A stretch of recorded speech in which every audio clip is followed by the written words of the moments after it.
আসসালামু আলাইকুম বন্ধুরা। আজকে আমি ছোলার ডাল দিয়ে গরুর মাংস একটা টিকিয়া তৈরি করব। তো তার জন্য আমি প্রায় সকালবেলা উঠে আগে ছোলার ডালটা সিদ্ধ করে নিয়েছিলাম। তো এখানে ছোলার ডালের সাথে গরম মশলা, তেজপাতা, আদা, রসুন, পেঁয়াজ বাটা, ধনিয়া, জিরা বাটা সব দিয়ে গরু মাংসটা সুন্দর করে সিদ্ধ করে নিয়েছি প্রেশার কুকারে। আর এখানে আমি পেঁয়াজের বেরেস্তাটা অ্যাড করব। তো কাঁচা পেঁয়াজ দিব না বলে আমি এখানে পেঁয়াজের বেশ খানিক বেরেস্তা করে নিয়েছি। তো এখানে আমি সুন্দর করে সিদ্ধ হওয়ার পরে হাতে ম্যাশ করে নিয়েছি এখানে, কারণ আমার ছোলার ডালটার মাংসটা খুব সুন্দর সিদ্ধ হয়ে গেছিলো।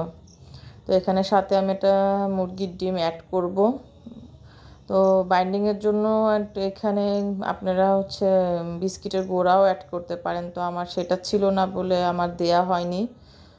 তো আমি মুরগির ডিমটা দিয়ে সুন্দর করে হাতে মাখায় নিলাম, নিয়ে তারপরে ছোট ছোট করে আমি যেই শেপটা তৈরি করব সেই শেপের সুন্দর করে টিকিয়া তৈরি করে নিয়েছি। তো আমার এই ডাল দিয়ে বেশ খানিক টিকিয়া হয়েছে।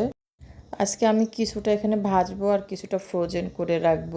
আপনারা ইচ্ছা করলে এটা ডিপ ফ্রিজে ফ্রোজেন করে রাখতে পারেন, যখন খাবেন তখন বের করে সুন্দর করে ভেজে নিতে পারবেন।